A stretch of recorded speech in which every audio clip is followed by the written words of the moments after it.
Parliament convened this morning under the auspices of the Speaker. Behave like parliamentarians. As the no-confidence motion against the government was passed yesterday, the Cabinet of Ministers have been dissolved as per 48(2) in the Constitution. And since a new Prime Minister has not been appointed and a new Cabinet has not been appointed, I decide not to accept the Prime Minister, the Cabinet of Ministers, State Ministers, Deputy Ministers, the Leader of the House or the Chief Government Whip. I decide that the parliamentarians should sit according to how they did yesterday to ensure the activities of the Parliament can function. And as per the standing orders, the final decision regarding the parliamentary activities lies with the Speaker. Such a decision can only be challenged in Parliament. Speaker, you have forgotten while reading the notices. Read the letter sent to you by the President rejecting your decision. ඔබගේ තීරණය ලිපිය ප්‍රතික්ෂේප කරමින් ජනාධිපති එවන ලද නිවේදනය කියවන්න. You must read it. Read it. You must read it. Honorable Mahinda Rajapaksa, I will present my reply as well. I will reply. I will produce both of them to the President. I have that right as well. Let him speak. No,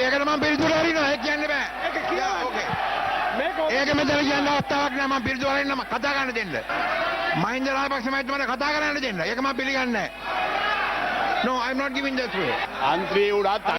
Be it parliamentarian, Prime Minister or just Mahinda Rajapaksa. Mahinda Rajapaksa is Mahinda Rajapaksa. This is nothing big for me. It might be a big thing for him, but not to me. I have been a President and a Prime Minister. Is this even a big deal?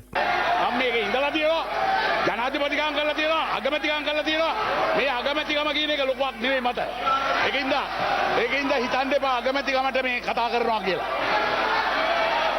මේක කද්දක්ද මේ රටේ අගමැතිවරේ cabinet මණ්ඩලයක් මේ රටේ නෑ I have been to Parliament from when I was small. I used to view this chamber from the gallery.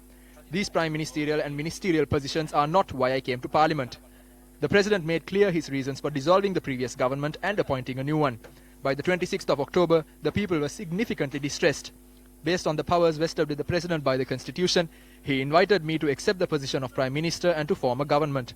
That is how this came to be. At that moment, I had two options, either to accept or decline. I could have easily said to let the UNP carry on until their term ends. We were the force of the opposition, even though the Speaker does not agree with it. We had a responsibility to accept this invitation extended by the President to protect the country from the tragedy which had befallen it. Therefore, I took on that responsibility. Another worry I had was what would happen to this country had the UNP run the country for another year. We will only form an interim government which would function until a general election is held. That is why only several ministers from the joint opposition took oaths as ministers. When the President, acting within the powers given to him through the Constitution, dissolved Parliament and called for an election, for the first time in history, the UNP, JVP and other parties went to the Supreme Court opposing an election, whose fundamental rights are breached by holding a general election.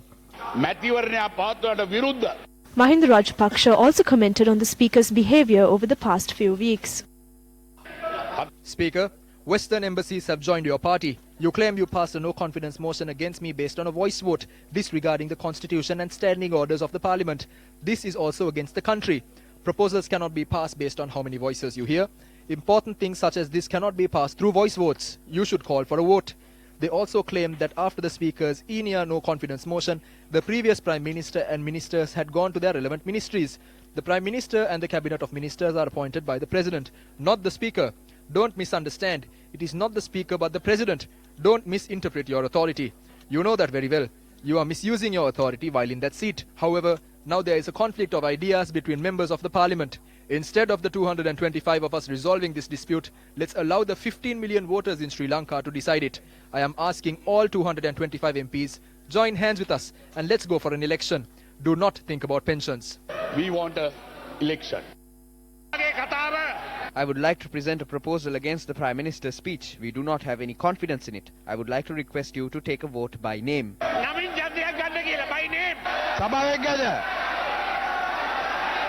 ගරු සභාව තීරණයක් ගන්න.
පක්ෂග්‍රාහී මිනිස්සේ මේ රටේ බිහි වෙච්ච තුච්චකම බලන්න.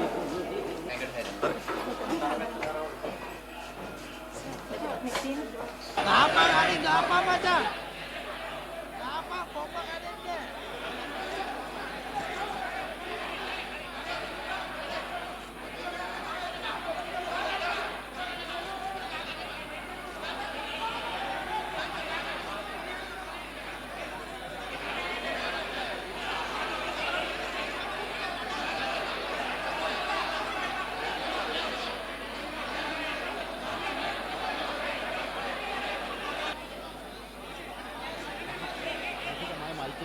මට කරදරයක් මේ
While Dilu Mamnugama was taken to the infirmary for treatment, several MPs remained in the chambers even after the session had concluded.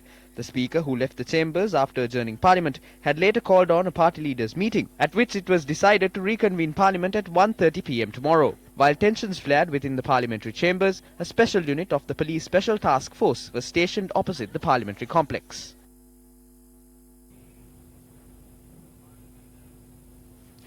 Meanwhile, a senior official attached to the parliament confirmed to Newsfirst that carrying any weapons, including personal weapons of MPs, into the parliamentary chambers had not been permitted.